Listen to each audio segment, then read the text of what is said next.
Halo, apa kabar? Semoga selalu dalam keadaan sehat walafiat. Tetap semangat, Pak Bung Rocky. Ini situasi betul-betul makin seru ini. Ketua Umum PDI Megawati, Ketua Umum DPP PDI Ibu Megawati memerintahkan kepala daerah dari PDIP tidak hadir di acara retreat yang digelar di Akmil. Ini berkaitan dengan penahanan Hasto. Ini jumlahnya cukup banyak loh. Kalau nggak salah ini datanya 177 dari 400 sekian ya yang akan ikut retreat. Jadi ya cukup banyak itu. Ya seperti udah kita duga dari awal bahwa PDIP pasti akan ambil sikap teguh. Dia tahu itu ada proses hukum, karena itu sekjennya Hasto datangi dan ikuti proses hukum itu. Tetapi juga PDIP tahu bahwa di balik proses hukum itu ada perintah politik. Kan itu yang kita sebut sebagai lapisan kedua dari masalah hukum selalu adalah tagihan politik, dan itu berlangsung selama KPK masih dikendalikan oleh Mulyono, begitu menurut versi netizen, dan saya kira itu versi yang benar. Tetap isu politik harus jadi latar dari semua analisis itu. Jadi kalau PDIP kemudian menganggap bahwa ini adalah kriminalisasi, ya memang itu kriminalisasi, karena ya semua hal yang udah pernah dibongkar di dalam sidang awal Harun Masiku, diteruskan lagi di kemarin PK itu, memang tidak terlihat indikasi yang kita sebut sebagai korupsi, yang kita sebut sebagai upaya untuk menghalangi penyidikan. Bahwa PDIP punya kepentingan dengan Harun Masiku ya jelas, karena itu kader dia kan, dan itu adalah urusan internal PDIP. Dan bahkan secara logis Mahkamah Konstitusi atau Mahkamah Agung pasti mengerti bahwa itu urusan internal, dan kalau itu urusan internal ya buat apa itu dijadikan sebagai delik, kan nggak ada konyolnya di situ kan. Bahwa ada undang-undang yang iya, tapi itu undang-undang yang harus ditafsirkan berlapis-lapis tuh, dan lapisan terakhir adalah pandangan bahwa soal PAW ada urusan internal partai. Kenapa? Ya karena kadernya dari mereka yang tahu siapa yang berkualitas di daerah mana, siapa yang mesti dipindahin kemana. Ya itu konsekuensi dari kadernya partai, begitu cara membacanya. Tetapi sekali lagi, masalah itu justru yang diabaikan oleh KPK, dan karena itu orang menganggap ya KPK berarti tidak mau mengikuti nalar logis dari satu peristiwa hukum, sehingga di balik peristiwa hukum itu ditemukanlah unsur-unsur politik, dan itu yang kemudian dirumuskan dengan bagus sebagai kriminalisasi. Jadi yang bukan crime akhirnya dibuat kriminal oleh apa ya? Oleh pusaran politik. Jadi kata kriminalisasi itu betul-betul kata yang menunjukkan bahwa di belakang penetapan sebagai seorang kriminal bukan karena dia melanggar hukum, tapi karena desakan politik. Jadi sekali lagi, kata kriminalisasi artinya sesuatu yang bukan crime dibuat crime oleh apa? Bukan oleh hukum, tapi oleh yang ekstra hukum. Yang ekstra hukum itu yang kita sebut selalu sebagai kekuatan politik. Siapa kekuatan politik itu? Ya Hasto udah katakan, adili Jokowi, adili keluarga Jokowi, dan itu juga yang inline dengan tuntutan para mahasiswa. Oke, memang kalau kita bicara soal kasus Hasto, ya kita tidak bisa menghindari kalau seperti yang keyakinan dari PDIP bahwa selama ini itu dikriminalisasi. Tapi memang mungkin kalau dibandingkan dengan kasus-kasus lainnya ya, yang bahkan termasuk internal PDIP kan ada kasus yang lebih gede ya ketimbang kasus Hasto. Tapi kemudian Hasto yang jadi prioritas, dan kemudian sampai dia ditahan, ya nggak terlalu berlebihan kalau kemudian mereka mencurigai ini ada order gitu ya. Dan kemarin itu setelah tangannya diborgol dan diberi pakaian rompi kuning, Hasto itu berteriak lantang minta agar Jokowi dan keluarganya diperiksa juga oleh KPK. Karena soalnya adalah kriminalisasi, di belakangnya ada kekuatan politik, maka berlaku dalil kedua, yaitu, atau pertanyaan kedua, demi apa kriminalisasi itu? Ya tentu bukan demi Hasto atau demi Harun Masiku, tapi demi merusak PDIP, kan begitu cara berpikirnya. Nah karena itu sangat logis kalau PDIP melalui ketua umumnya Ibu Mega menyusun barisan yang disiapkan untuk menunggu komando dari ketua umumnya tuh. Jadi sangat lurus arah dari PDIP, yaitu menghalangi mereka yang memanfaatkan kriminalisasi untuk merampok PDIP. Jalan pikirannya sederhana. Kenapa begitu? Ya sebentar lagi kan ada Kongres PDIP itu. Jadi pelemahan sekjen bukan secara hukum tapi secara politik. Dan target itu yang sudah diucapkan Ibu Mega.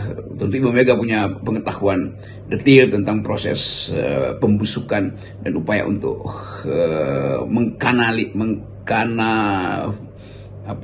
mengkanibalisasi PDIP itu. Dan orang menganggap bahwa memang di dalam era hari-hari ini PDIP akan diincar untuk dilemahkan tuh. Kenapa? Ya karena PDIP kuat. Kan kedudukan PDIP di dalam peta politik kita tidak mungkin melemah tuh. Nah, itu yang saya kira dirumuskan dengan baik oleh PDIP, oleh Ibu Mega, supaya kader-kader PDIP itu siap siaga untuk menerima commander's call itu. Jadi nanti akan ditelepon atau bahkan diperintahkan oleh PDIP. Jadi itu yang menyebabkan ada surat dari Ibu Mega.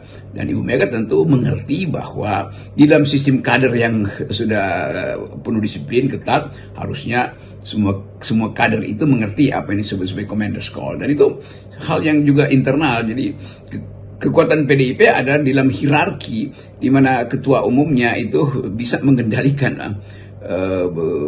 caleg-calegnya atau bahkan mengendalikan anggota legislatif dan anggota eksekutif atau gubernur, bupati dan wali kota yang terpilih. Nah, itu pentingnya kita pahami dari sudut pandang PDIP bahwa ini partai kader, karena itu kekaderan melampaui urusan negara kan, demi menyelamatkan partai yang diincar untuk dirusak, maka dilakukan konsolidasi oleh Ibu Mega tuh. Jadi Ibu Mega mengerti, dan pengertian Mega itu ya itu dasarnya sejak Orde Baru. Dia tahu apa akibatnya kalau dia melemah, tapi apa akibatnya kalau dia juga lakukan konsolidasi cepatnya. Dan dengan cara itu PDIP menyebut diri sebagai partai kader dan sangat efektif. Jadi kekuatan PDIP ada pada ide bahwa politik itu adalah komando partai itu. Ada politik yang sifatnya nasional, itu harus kita hormati. Tetapi kalau politik nasional itu hendak mengganggu otonomi partai, maka PDIP bereaksi.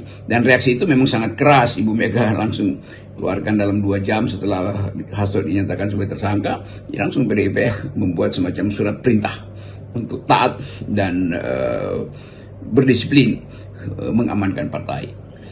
Nah, ini yang orang makin tambah curiga karena dalam situasi seperti ini, situasi yang tegang seperti ini, Pak Jokowi kok malah memberi imbauan kepada kader PDIP ikut retreat gitu ya.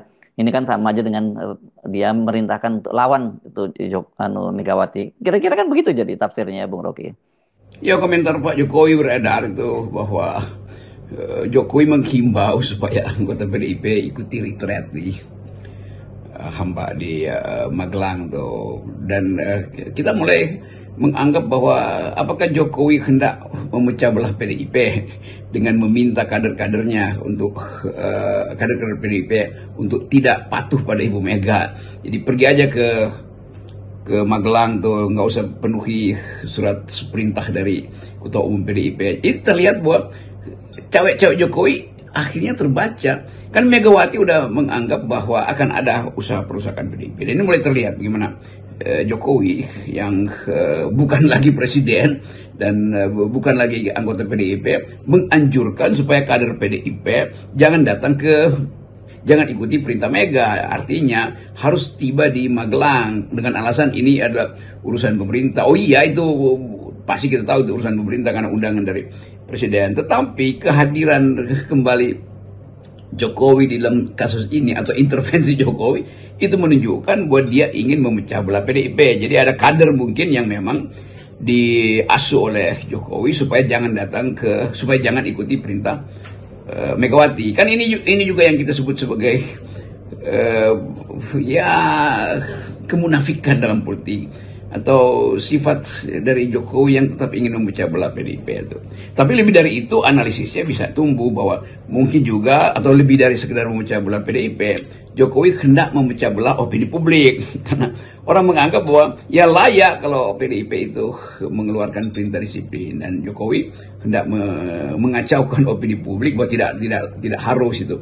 Tetapi dalam kedudukan Jokowi sebagai orang yang dendam pada Megawati, maka akan dibaca bahwa Jokowi tetap ingin mengintervensi PDIP, dan itu absurd sebetulnya itu.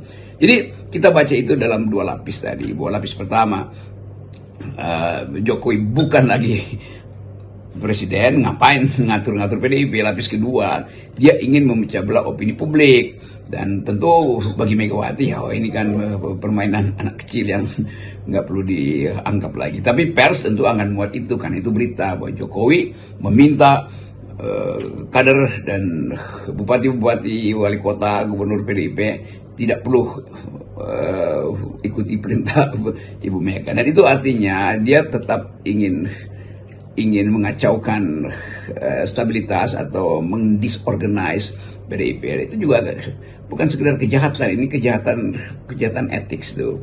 Sebagai presiden harusnya dia mengerti bahwa dia tidak perlu berkomentar sebagai orang yang bukan lagi presiden. Kedua, sebagai bekas kader PDIP, maka dia harusnya juga menganggap bahwa itu masuk akal, karena begitulah kaderisasi. Tapi dengan dia ngompori beberapa kader PDIP untuk menolak perintah Megawati, maka terbaca bahwa Hasto itu pasti juga diarahkan oleh Jokowi, karena Jokowi masih punya banyak tentakel di KPK untuk dipidanakan.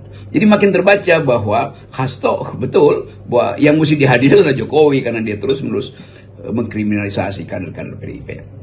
Nah, balik ke soal penahanan Hasto ini, kalau menurut dugaan Anda, bagaimana perasaannya Pak Jokowi? Kira senang dong ya.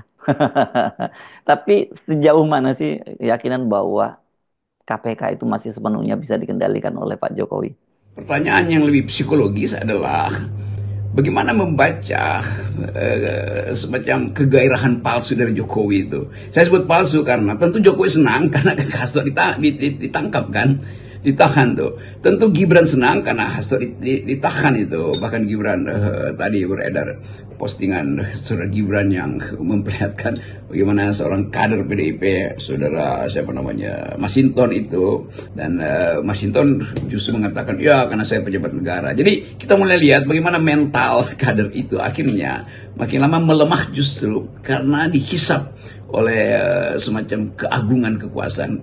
Kekuasaan itu begitu dikasih jabatan, maka seseorang yang tanpa kapasitas pun lalu tumbuh menjadi megalomania itu, karena dianggap bahwa pangkat dan baju yang melekat pada dia itu bisa menundukkan psikologi orang. Itu memang sudah terjadi. Jadi sekarang kita lihat Jokowi mengambil psikologi itu dengan meminta atau menghimbau dalam bahasa beliau itu, tetapi sebetulnya dengan upaya jahat itu memecah belah. Jadi kelihatannya Jokowi senang Hasto ditangkap, maka dia lanjutkan logikanya. Kalau sudah ditangkap maka sudah melemah PDIP. Kalau sudah melemah maka bisa diacak-acak lagi oleh Jokowi. Kalau bisa diacak-acak maka nanti di Kongres Jokowi akan atur supaya siapa jadi sekjen, atau bahkan topping down, menjatuhkan dengan berbagai macam cara kedudukan Mega sebagai ketua partai. Tapi itu yang boleh kita sebut sebagai ambisi yang akhirnya terbuka, sesuatu yang terpapar ke publik, bagaimana bahkan tanpa kekuasaan formil pun Jokowi masih ingin merampok PDIP. Nah, apa masalah di situ? Kalau kita rumuskan itu kayak mantan tapi masih mantau. Nah, itulah posisi Jokowi itu. Dan kita tahu bahwa psikologi itu tidak mungkin lenyap karena Jokowi terus-menerus ingin beternak politik melalui putranya. Jadi peternakan dinasti politik ini yang jadi sumber megalomania dari mantan Presiden Jokowi. Dan kita pantau itu sebagai bagian buruk dari kultur politik yang tidak berhasil dipapas oleh Presiden Prabowo hari ini. Dan mungkin besok enggak ada soal, tapi kita melihat bahwa harusnya Presiden Prabowo memberi sinyal bahwa itu adalah urusan PDIP, sehingga publik tahu bahwa Prabowo tidak setuju dengan pendapat dari Presiden Jokowi yang menghimbau atau meminta atau bahkan menyuruh beberapa kader untuk tidak datang atau tidak memenuhi permintaan Ibu Mega. Jadi ini juga ada ukuran apakah Presiden Prabowo bisa duduk sebagai seorang negarawan dan melihat bahwa PDIP justru sedang dirusak lagi dengan oleh ambisi Presiden Jokowi yang secara tidak langsung menganjurkan kader-kader yang terpilih sebagai bupati dan wali kota itu supaya jangan tunduk pada leaders call, pada presiden, pada commander's call dari Ibu Mega. Dan itu artinya Jokowi mensponsori pembangkangan untuk PDIP. Nah ini saya kira yang akan menimbulkan lagi reaksi panjang dan kelihatannya gerakan mahasiswa akan turun lagi ke jalan untuk minta Jokowi diadili karena Jokowi belum 20 jam setelah atau bahkan 2 jam setelah Hasto ditangkap udah senang juga dia tuh. Itu artinya penanda bahwa kriminalisasi itu memang desain oleh Mulyono. Nah saya kira anak-anak BEM ini mengerti bahwa dasar pelengseran atau dasar untuk menuntut Jokowi diadili karena Jokowi masih tetap berkelakuan buruk. Kira-kira itu kesimpulan dan analisa dari FNN. Salam akal sehat. Alam akal sehat.